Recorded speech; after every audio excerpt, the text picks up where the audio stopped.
What's going on, guys? Welcome back to Casual's Garage. I'm Casual. This week, we're diving back into our 530s power steering system, specifically the worm assembly that actuates the valve and the sector gear. To do that, we'll be looking at our SM2050 here that's been painted over. This is the power steering manual for Waterloo Tractors. We'll be setting our worm in play. We'll be putting it back together. We'll set our Helix width. We'll set our backlash with the sector gear and our free play in the steering wheel.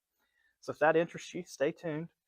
But let's go ahead and get over to the bench and we'll get our worm in place set and we'll go from there. Let's jump right into it and talk about what the issue this tractor actually had was. So when you would turn either direction, really, if you turned fast enough, I think is what I finally decided was the actual issue. If you turn the steering wheel fast enough, what it would do is it would bind the steering. You could then sit there and jiggle the steering wheel and it would fix itself. It would let itself loose and then you could drive it normally and it was fine right up until the next time it decided to bind up. I was originally thinking our issue was more related to these cams on this shaft. I think I'm wrong, partially because I've thought some more about this and decided I didn't think that was quite the right explanation. And so I went and consulted Mr. Richard Dwayne at M&D Reproductions. He is the guru when it comes to the Waterloo power steering system. And he told me that I was indeed looking in the wrong place, although it's not a bad idea to take this apart and make sure it's all good. But the issue with the binding is actually because, and I said this in the beginning of the last video when I started taking this apart, but I think I cut all that out. Because the worm is actually too loose in our housing here. So our worm sits in here like this in between these two roller bearings. And it just sits kind of in the housing like this. Get my arm out of the way. And basically you want it to drag just a little bit when you turn it, almost like setting a wheel bearing in like an unpowered axle, especially. So like you would set the wheel bearings, front wheel bearings on one of these tractors. You want it to drag just a little bit. The book calls for a 1 to 4 thousandths, end play in the worm itself, which is this direction, right? And that's set by this shim pack. And when I took this apart, I made the comment that this thing seems really loose. I expect to have to take some shims out of it. And when I talked to Richard, that's what he immediately told me. As soon as I told him what it was doing, he immediately said, your worm is too loose. You need to adjust the end play. So that's where our issue actually is. And what I've done, again, actually on his recommendation, is go ahead and take the cap out of our front bearing retainer and take the O-ring off of it, which I decided to replace this O-ring too since I had to order parts. And what that'll do is let us pull the worm in and out easy, or easier anyway. And so what I'm actually going to do is I'm going to get our rear bearing set in here, something like so. It's a little bit fiddly. Get the worm put in, and then I'm going to set that right there, and then I'm going to actually measure our shim pack and just see where we were. And just kind of make an educated guess of where I want to start, because I'm going to actually set this by feel. And then just for YouTube's sake, I'll actually get the indicator out and show you what it is once I set it where I'm happy. So let me get into my thousandths mode on my calipers. So we're at 94.5 thousandths right there. If I remember right, the shim pack I had on the 630 was, we ended up at 50 and a half, I think. So if we're at 94, I'm going to start by taking about 40 thousandths out and try and end up around 50 to 60 and just see where we're at. Okay, that's right on 49.5, 49 and a half. So let's see, what's this one? That's 12 and a half, 12 and a half, 12 and a half. Okay, so those are all 12 and a halves. These might all be 12 and a halves. That's a 12 and a half. That's a 10 and a half. Okay. That's a 10 and a half. And that's a 14. Okay. So I'm going to take the 14 out. And we said these are both 10 and a half. So together they add up to 21. And then 12 and a half is 31, 3 and a half. And then another 12 and a half is 33 and a half, 43 and a half, 45, 46. Okay, that's 46. And then let's measure our real thin one here and just see where we're at. It's 3 and a half. So that should put us right at like 49 something. 50, 49 and a half, 50. Okay, I'm going to try right on 50 and just see where we end up. So I'm going to put our bearings on there, or put our, yeah, those on there. Let's see, that's those. Are you the right bolts? I can't remember. Yeah, you are. Here are the 3/4 bolts. Okay. And then you have to be careful with this bearing. This is an expensive bearing. This little tapered roller bearing, and I can't find it anywhere other than Deere. I tried to cross it when I did the 630 because I accidentally pinched it and tore it up. And actually, what I'm going to do to make this easier on everybody, including y'all watching, is turn this up on its end. And then we'll take our cap and put on here, and it just slides right in. And then we're going to tighten our screws down.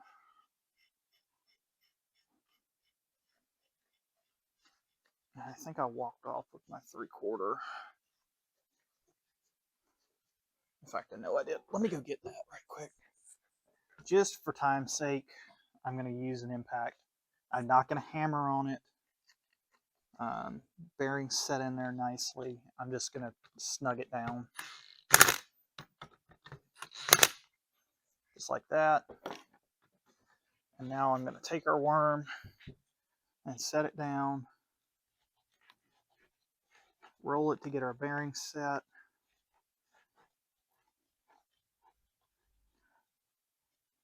And that's just a little bit too much drag, so we need to add just a little bit back to it.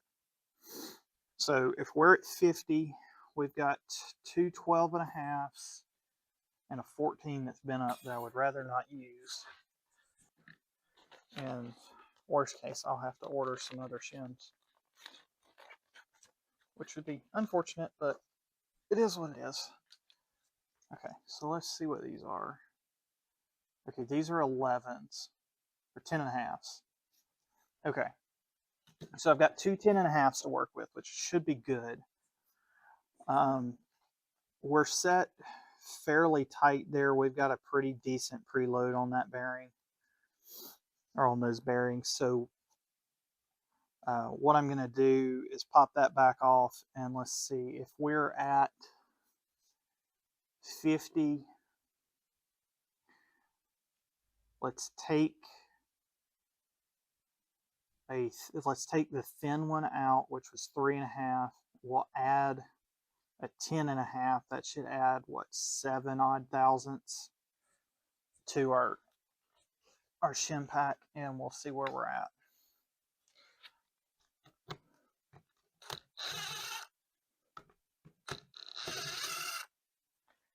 And as you guys can see, I'm recording this, or sorry, I'm recording this. Yes, I'm recording this, obviously, because it's on YouTube. But as you can see, I'm setting this with just the worm gear. So I've got the actuating shaft and everything off of it. And that again is on advice from Richard. You can't get this in play accurate with the shaft in there, because you'll either push too hard on the bearing, or it'll have a side load on it from hanging down with the shaft. That kind of things. Where did I set the actuating? I think it's still over there at the sink. I should go get that before it gets lost. Okay, so that took us up to 60.5. Give or take. So that's about 10 thousandths. Actually added a little bit more than I hoped it would, but that's okay. So we'll put this back in and take our bolts, get them started again.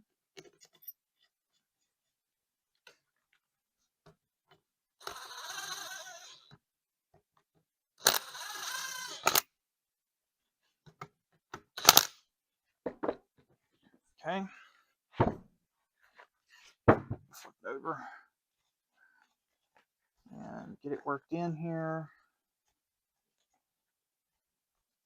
Okay, and we're still dragging, arguably a little too much.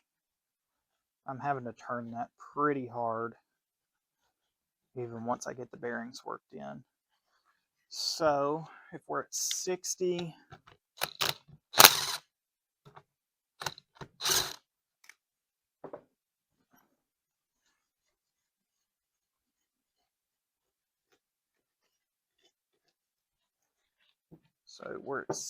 so we need to add more in play to it.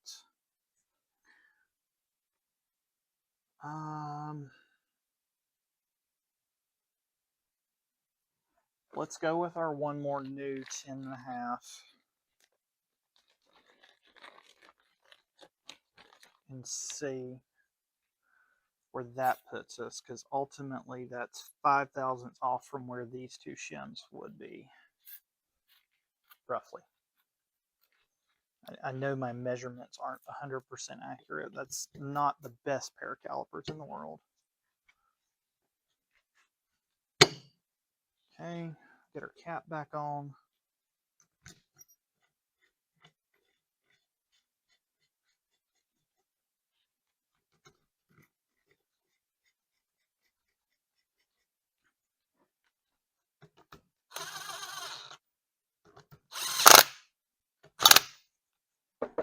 Tighten our cap back up.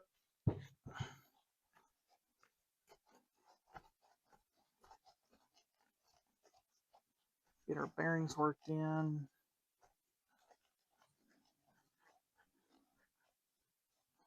We're still too tight.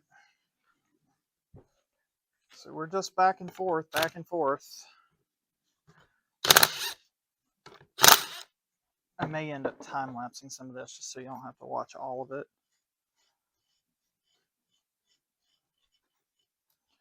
In fact, I'm going to.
Alright guys, so we're about 45 minutes later here. I actually quit filming. I decided the time lapse was going to be long enough as it is.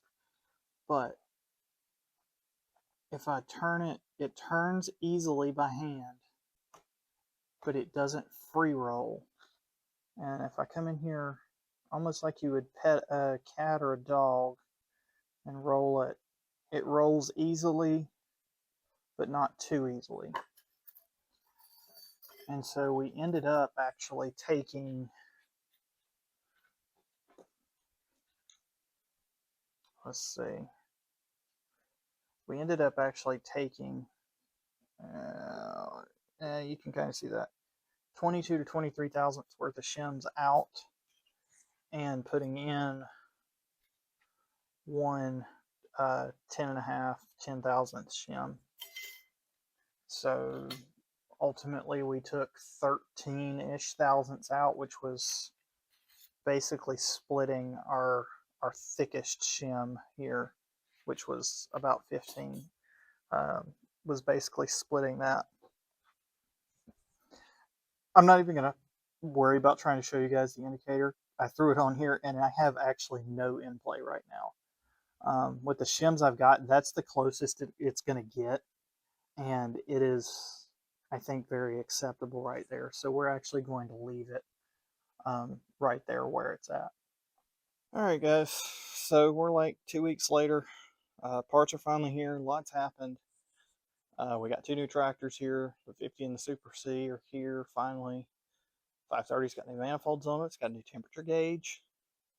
Lots happened in the last couple weeks. So what we're going to do now that our parts are here is we're going to pick up where we left off, and we're going to press these dowel pins out of our actuating sleeve. And I've got a press. I can do it in the press. These are so aggravating to get lined up. I find it easier to do it, or at least when we did the 630, I found it easier to do in the vise. And so I'm just using a 5/16 1/4-inch drive socket.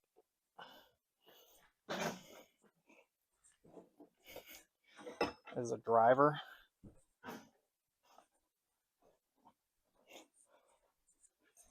And once it starts moving, it should come right out. There it goes. They're a tight fit though. They're definitely a tight fit.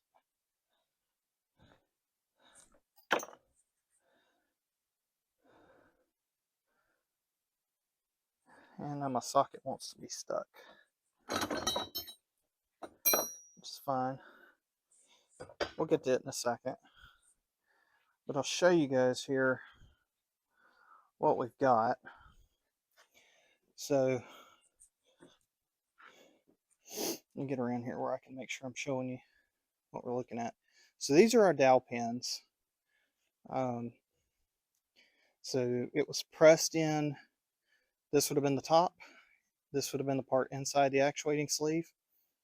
And so you can see that it's got a flat spot worn in it. I think you can see that. Yeah. There's one on the other side. And then if you kind of look at the top, you can kind of see it. If I catch the light the right way, it started to kind of oblong shape and turn square. These dowel pins have been turned before.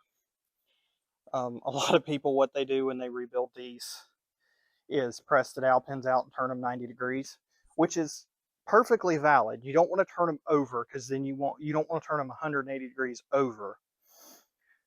So your unworn side is, or so your worn side is in the holes in your sleeve. You don't want to do that. The reason for that is you won't get them pressed in square. However, leaving your unworn side that was pressed in as the side in the sleeve and just turning them 90 degrees so you get a clean wear surface is perfectly acceptable. So we opted to go ahead and just replace them rather than turning them 90 degrees. They're still available from Deere right now as part number R20164. They may not be available in the future. You never know. It's hard to tell if Deere's actually making parts now or if they're just quote unquote new old stock.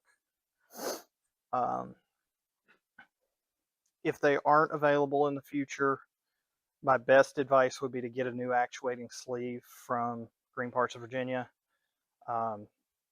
Richard Dwayne actually makes those and sells them through George, and a few others. You can also get them directly from Richard, but George is generally easier to order from just because he'll take online payments. But anyway, when Richard and I think George might make them as well, some of them, when they make them, they use a standard size pin.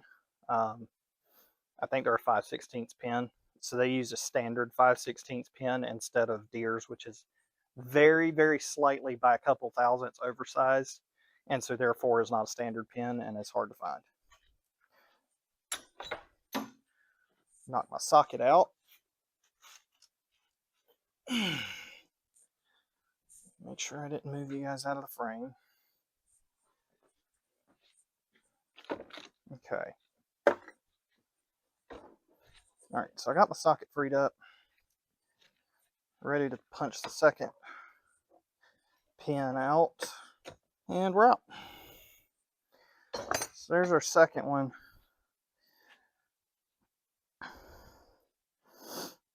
This one, throw it on the floor. Come around here.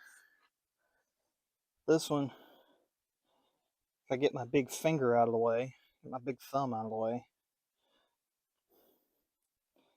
you can kind of see the flat spots even worse on this one. Because this is the back one. This is the one that rides on that back cam, which is always the one that's the most worn. And like I said, these had been flipped already. And so I decided for the, I think they were 12 bucks a piece. So for the 24 bucks or whatever it was, we decided to just go ahead and replace them. That way we don't have to worry about it in the future. So like I said, we got new pins for this, part number R20164. Knife needs a new blade. And these are perfectly round on both sides.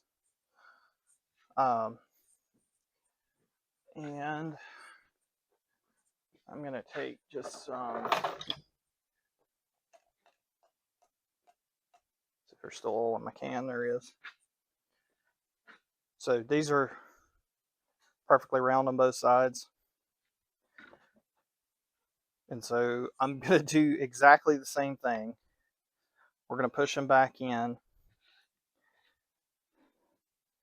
And there's only one side they can go in. And they just press in flush. And so what I'm going to do is take some just straight 30 weight oil, just some motor oil, and put on the pin just to lube it up. Get it started in the hole.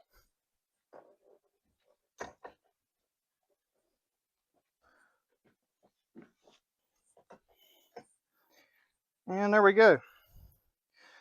There's our 2 dowel pins. And ready to go. Okay, we're back at the bench. We're ready to put our actuating sleeve and cams assembly back together. If you remember, we pulled our cams apart mostly to clean them up. I took a file and dressed these slots up. Internet says do that. Richard says don't do that. So jury's out. I did it on the 630. It seems to work fine. So yeah, that's where that's at. We're going to line our cam slots up kind of as much as we can. There is a worn spot in this back cam on the tip that kind of makes it want to fall into a certain spot, which is actually what made it hard to get out of the sleeve, but we'll roll with it. So we line our slots up, our spring goes on, our 2 washers go on, and then we start our castle nut. And so if you remember back, I measured the length of our spring from the back washers to the flat end of the spring right here behind the cam. And I measured that, if you can read my chicken scratch, as 50.42 millimeters. So I'm going to take my calipers and measure. We are at 56.29 right now. So I'm going to take a 1/2 inch and I'm going to tighten it up until I can see the hole for our cotter pin through the castle nut. And it's right there. Now we're close. So we're going to measure and see how far out we are. Get our spring turned around where I can get a surface to measure on. And we'll measure and see where we're at. That is 50.36 right there. So I actually hit that almost right on. So we'll loosen that up to get into our next slot. 50.42. So that's got that set back up. Let me get a cotter pin out. Use the biggest one that'll go through the hole, which I think is going to be a 3/32. Nope, I'm going to be wrong. That's going to be a 1/16. So we'll use a 1/16, which is arguably too small, but that's what I got. Because I was not paying Deere for a cotter key. So we will spread open our cotter key and use something kind of like that. Okay, so we got our cotter key spread open. Let's snip it off.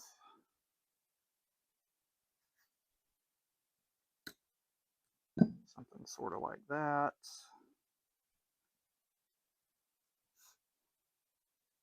Okay. Yeah, there we go. So with that said, our shaft is back together and we're ready to put it back in the actuating sleeve. And I will grab my book and remind you all, once again, so nobody freaks out when I do what I'm about to do. Separate worm shaft assembly from actuating sleeve by using a pair of vice grip pliers to turn the shaft in a counterclockwise direction about 90 degrees so the cam and shaft keyways line up. The shaft can then be removed. Now, assembly. Insert worm shaft assembly into actuating sleeve so the keyways will slide under dowel pins. When the head of the shaft is just beyond the front dowel, turn the worm shaft 90 degrees with a pair of vice grip pliers until the cam seats. Install into housing. So, now that nobody's going to freak out when I do what I'm about to do, I'm going to take a pair of vice grips.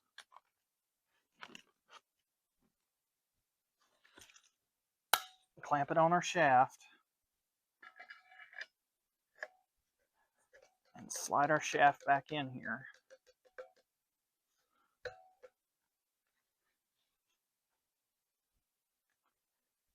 And we need to go in just a little bit more. Bump it back in.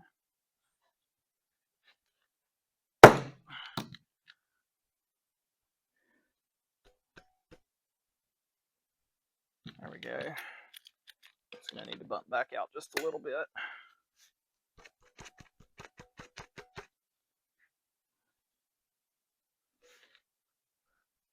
And clockwise, 90 degrees until the cam seats. And there we go. Our shaft is back in. There we go. Shaft's back in, our new dowel pins are in. So, with that done, we're done with the actuating sleeve for right this second. And now, earlier in the video, we set our worm in play. It's still set where we want it. So I'm going to keep track of this shim pack, but I'm going to pop the cap back off. slide the worm out of here.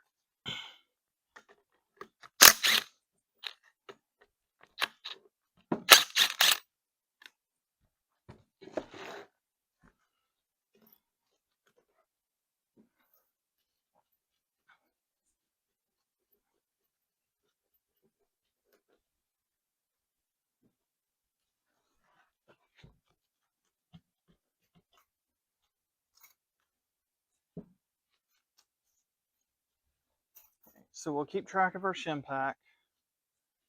Pop that bearing out.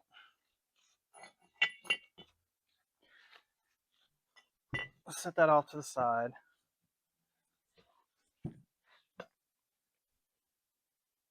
right, so we got it apart. I got the worm pulled out. I'm gonna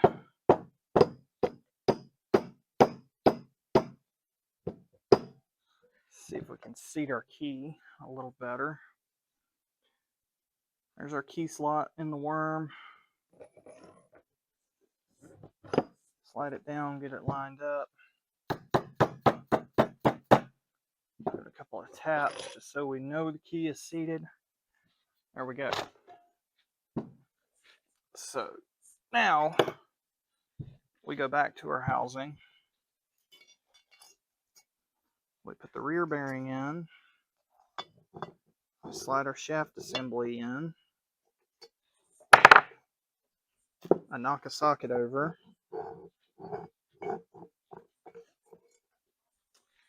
And I got the key lined up on top. Got our keyway lined up on top.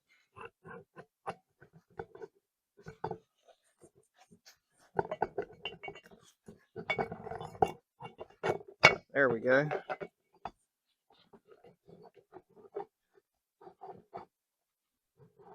There we go. Okay. So our shaft and worm are mated again. What we're going to do now is put our adjusting bushing in.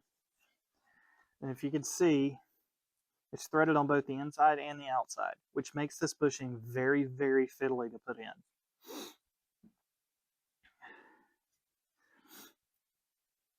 It has to get started on both the inner and outer threads exactly right, or it won't go in all the way. And our original measurement is going to be completely useless because it wasn't in the threads right when I took it apart. So the original measurement that I made, that I said was so critical in the last video, I've realized since then that it wasn't in correctly.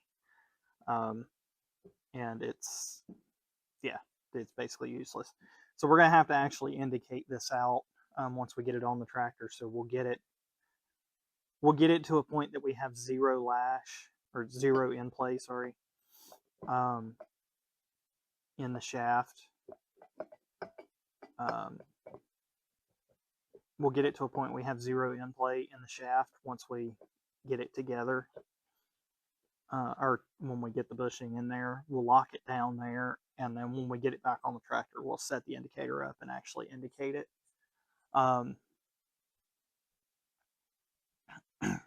We'll set it up there. We'll figure out how many shims we need for our backlash, and then we'll pop it back off, set the shims out of the way, or well, we'll leave the shims in there, but we'll pop it back off the steering shaft so that I can get to the end of the actuating sleeve, and then we'll actually indicate it. Because you indicate the helix width off of the back end back here. So I know you guys can't see what I'm doing. I'm going to time lapse most of this because it is very fiddly. But basically what the book tells you to do is take a small screwdriver and reach in this roll pin hole right here and move the shaft back and forth until you have approximately a 32nd of an inch from the front of the worm to the from the front of the worm to the front of the shaft. And I think we're going to be about right there. And so basically, I'm just going to sit here and fiddle with it until I get the bushing to screw basically all the way in. And what the book says is, and I'm going to ignore part of this, like I said, Reaching the sleeve with a small screwdriver, remove worm shaft until it lacks about a 32nd of an inch of being flush with the end of the worm. Carefully install adjusting bushing and screw it in the worm until all implant in the sleeve is eliminated. The dowel pins are tight in the helix. So that's the dowel pins in our actuating sleeve are tight in that helical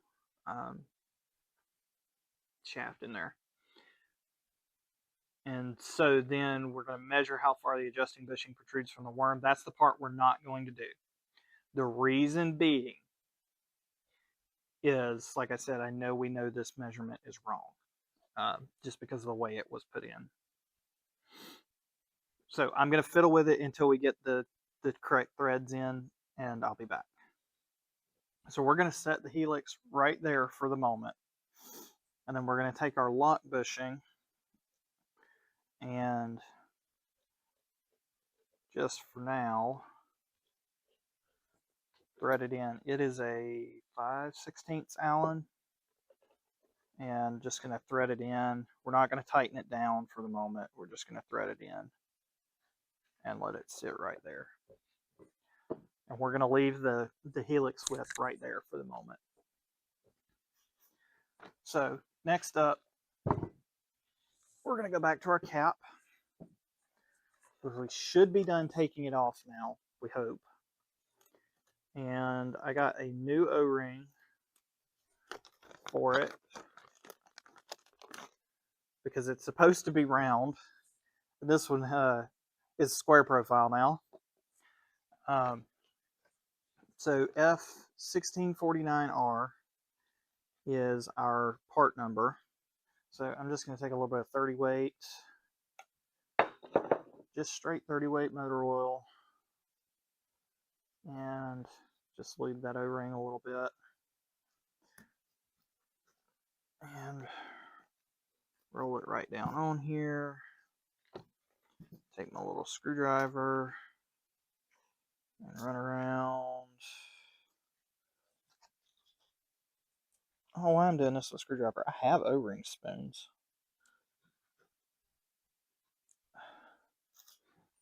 Just kind of run around it, make sure it's not twisted. And I think we're ready to go back on. So with that, we'll stand our assembly up. We'll put our bearing back in here. You guys aren't going to be able to see this. We'll put our bearing back in here. We'll put our shim pack on. And I will take my 2 bolts and get them started. And that O-ring is going to make it a little bit of a pain to tighten down.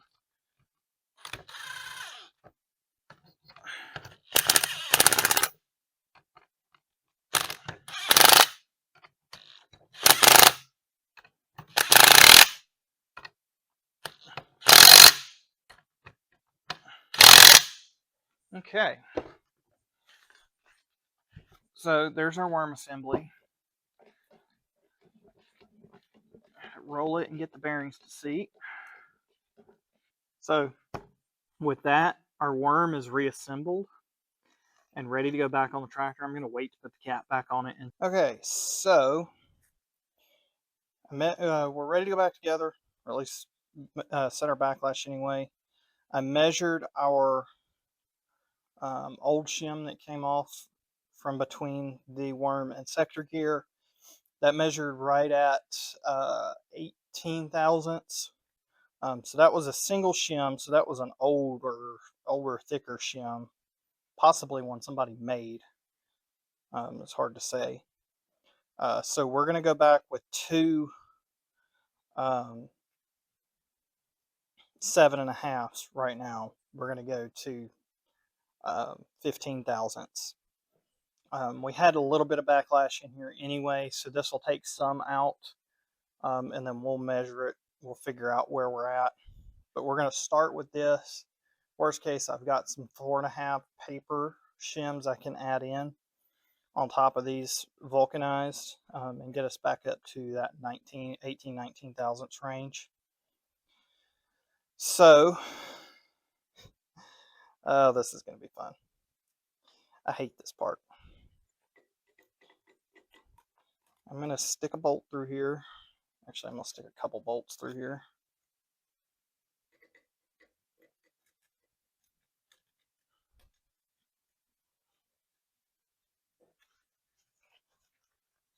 And we're going to come up here.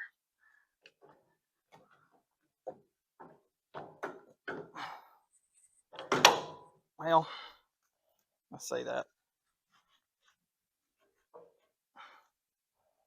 I'm going to move the steering shaft over here where I can get to it.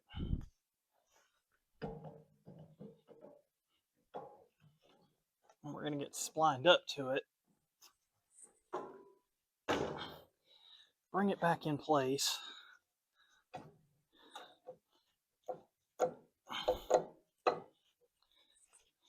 And then we're going to get slid onto our dowel pins.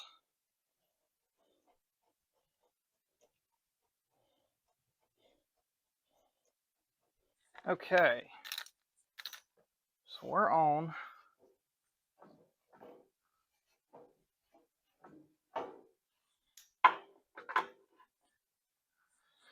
And we're rotating.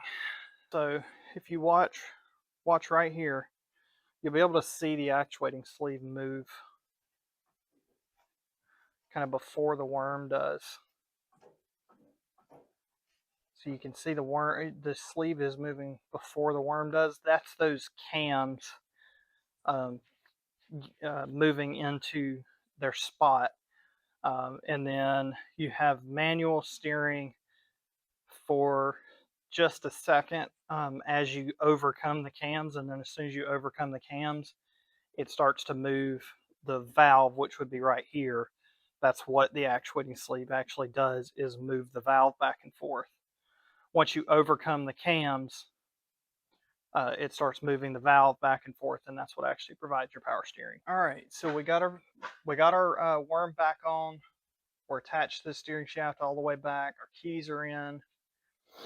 The only thing we don't have in is the support, which would normally hold the steering shaft up here.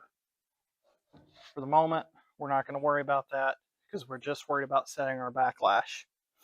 So I'm going to move the steering wheel as far as it'll go one way and watch that brown tape.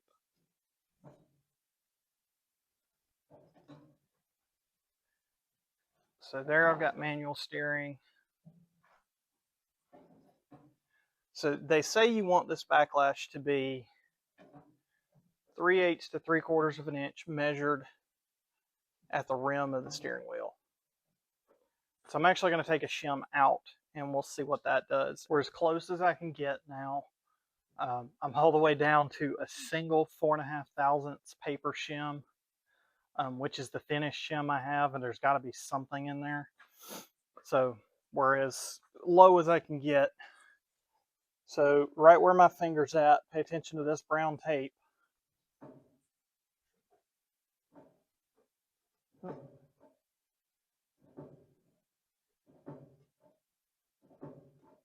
It's over 3/4 of an inch, but that's as good as I can get with wear. I'm perfectly happy with that.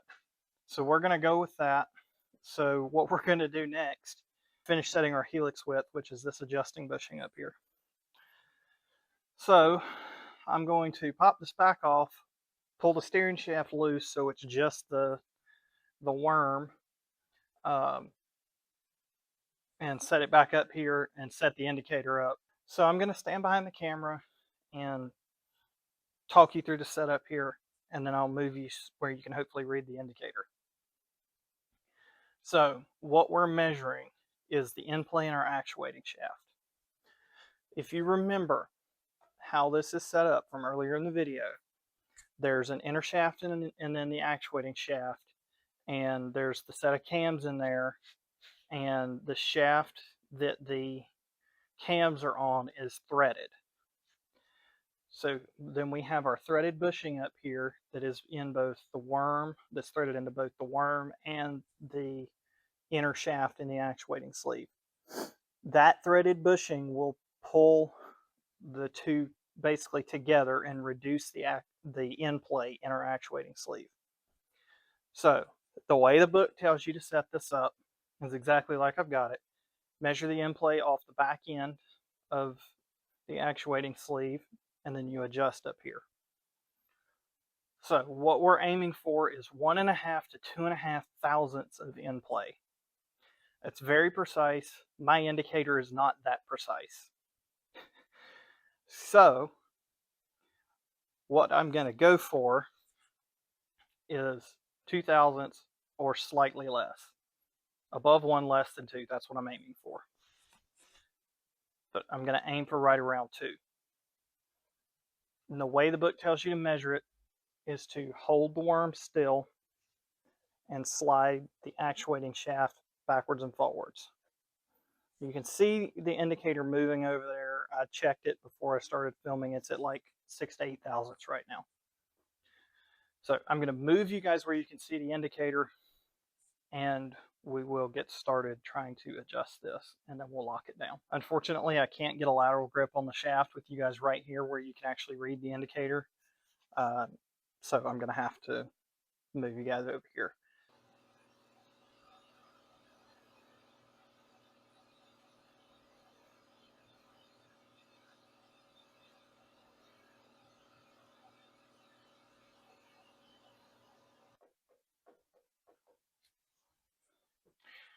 Okay, I think we're close right there. I'm measuring an average of 1 to 2. So we're somewhere right in the middle there. Like I said, my indicator's not precise enough to do an exact measurement for this, which is unfortunate, but it is what it is. All right. We're as close to 1.5 to 2 thousandths as I can get. I'm averaging 1 to 2 thousandths, so I'm right in that ballpark. So I'm going to take a 5/16 Allen and slide inside my 7/8 socket and tighten that lock bushing down. And take my socket out. You kind of see, you lock that down just like you lock a valve down in a cylinder head.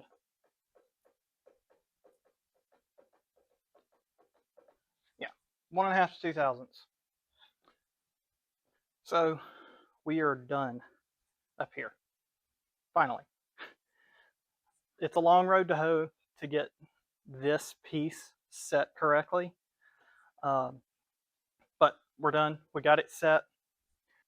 Alright guys, so I think this was a shorter video, but I don't want to overload you with information. So we're going to go ahead and stop here and do just the worm in this video. Where we'll pick up next week is putting the valve assembly back together, getting it back on the tractor. So thank you guys for watching. I hope you learned something. I hope this video was useful. But yeah, we're going to go ahead and wrap it up there. So I will see you guys next time. Thanks for watching. Like, comment, subscribe, all that YouTube stuff. Apparently that helps the algorithm. And I will see you guys next week.